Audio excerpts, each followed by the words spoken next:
ഈശ്വമിശിഹായി ഞാൻ ഏറെ സ്നേഹിക്കുകയും പ്രാർത്ഥിക്കുകയും ചെയ്യുന്ന എൻ്റെ പ്രിയപ്പെട്ടവരെ, ഈ കഴിഞ്ഞൊരു വർഷം 2025 ഈ ഒരു വർഷക്കാലം മുഴുവൻ ദൈവം വർഷിച്ചാൽ നമ്മൾ ഓരോരുത്തരോടും സഭയിൽ നിരവധി കാര്യങ്ങൾ ചെയ്തിട്ടുണ്ട്. അതിന് ഈ ശുശ്രൂഷകളുമായി ദൈവം ഒരുപാട് കാര്യങ്ങൾ ചെയ്തതിനെ ഓർത്ത് നന്ദി പറയാം. പ്രത്യേകിച്ച് നമ്മുടെ ഈ ഒരു വർഷം നമ്മുടെ ശുശ്രൂഷ ചെയ്യാനായിട്ട് പ്രചോദിപ്പിക്കാനായി കഴിഞ്ഞു. മിനിസ്ട്രി അനുവദിച്ചു. ഒപ്പം നമ്മുടെ കുഞ്ഞുമക്കൾ ഒരുപാട് പേര് വചനം പറയുകയും അത് അനേകരെ ഏതാണ്ട് 11-13 പ്ലാറ്റ്ഫോമുകളിലൂടെ കാണാനും ദൈവമിടയാക്കി. നമ്മൾ യൂട്യൂബിലും ഫേസ്ബുക്കിലും ഇൻസ്റ്റഗ്രാമിലും മാത്രമല്ല, അതിന് പുറത്തും പല സോഷ്യൽ മീഡിയ പ്ലാറ്റ്ഫോമുകളിലും ഈ ശുശ്രൂഷ എത്തിക്കാനായി അനേകരെ ഈശോ അറിയുന്നതിനും ആശ്രയിക്കുന്നതിനും ഈശോയോട് ചേർന്ന് നടക്കുന്നതിനുമൊക്കെ പരിശീലിപ്പിക്കുവാൻ നമുക്ക് സാധിച്ചു. അതുകൊണ്ട് തന്നെ കഴിഞ്ഞൊരു വർഷം നമ്മൾ പുറകോട്ടിരുന്ന് നോക്കുമ്പോൾ ദൈവത്തിന് നന്ദി പറയാൻ ഒരുപാട് കാരണങ്ങൾ നമ്മുടെ മുന്നിലുണ്ട്. പ്രത്യേകിച്ച് മാമോദിസായിലൂടെ നമുക്ക് ലഭിച്ച വിളിയാണ് ദൈവത്തിനെ പ്രഘോഷിക്കാനുള്ളത്.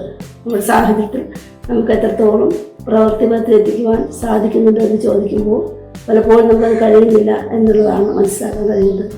എന്നാൽ ആദിമ ക്രൈസ്തവ സമൂഹത്തിൻ്റെ ഉത്തരവാദിത്തങ്ങളോടൊപ്പം സുവിശേഷ പ്രഘോഷണത്തെ അവർ പ്രഥമ സ്ഥാനത്ത് തന്നെ കാണുന്നു. അവർ ഏറ്റവും അധ്വാനിച്ചത് സുവിശേഷ പ്രഘോഷണത്തിന് വേണ്ടിയാണ്. അതിന് കാരണം ഈശോയുടെ 2ാം വരവിനെ അവർ ഉറ്റുനോക്കിക്കൊണ്ടിരുന്നു എന്നുള്ളതാണ്. നമുക്കറിയാം, ബൈബിൾ പോലും എഴുതപ്പെടാതിരുന്ന സാഹചര്യത്തിൽ അവിടെ യേശു 2ാം വരവിനെ ഉറ്റുനോക്കിയിരുന്നു കൊണ്ടാണ് ഇത് എഴുതിയെന്ന് സൂക്ഷിക്കേണ്ട എന്ന കാഴ്ചപ്പാടിൽ അവർ ജീവിച്ചത്. അപ്പോൾ അത്രമാത്രം നിത്യജീവനിലേക്കുള്ള കാഴ്ചപ്പാടായിരുന്നു അവരുടെ ഉള്ളിലുണ്ടായിരുന്നത്. അതാണ് അവരെ സുവിശേഷത്തെ ഇഷ്ടത്തിലേക്ക് നയിച്ചത്. കാരണം അവർ ദൈവപുത്രനായ ഈശോയെ കണ്ടും കേട്ടും തൊട്ടും രുചിച്ചും ഒക്കെ അറിഞ്ഞവരാണ്.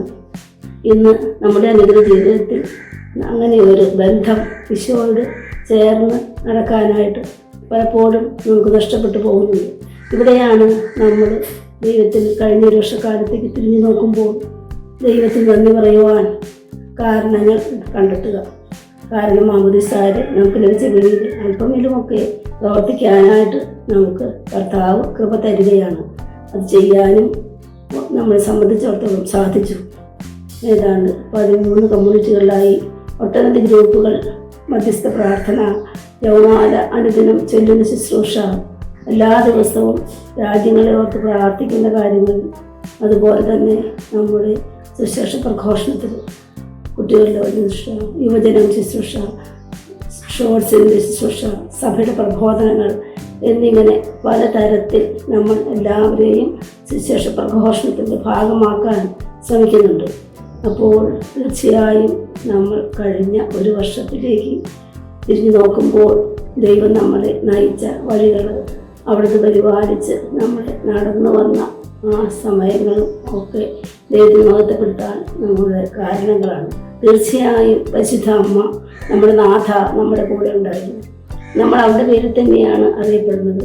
ഓഷ്യൻ സ്റ്റാർ മിനിസ്ട്രീസ്, പരിശുദ്ധ ദൈവമാതാവ്, സമുദ്രതാരം എന്നൊക്കെയാണ് നമ്മളെ വിളിക്കുന്നത്. ആ പേരിൽ നമ്മൾ അവരുടെ നിഴലിലാണ് നാം ഈശോയെ മഹത്വപ്പെടുത്തുന്ന യാത്ര ചെയ്യുന്നത്. അപ്പോൾ നമുക്ക് ദൈവത്തോട് നന്ദി പറയാം. ഇനിയും കൂടുതൽ മഹത്വപ്പെടുത്താൻ വേണ്ട ശക്തിയും ഊർജസ്വലതയും നമുക്ക് ഉണ്ടാകട്ടെ എന്ന് പ്രാർത്ഥിക്കാം.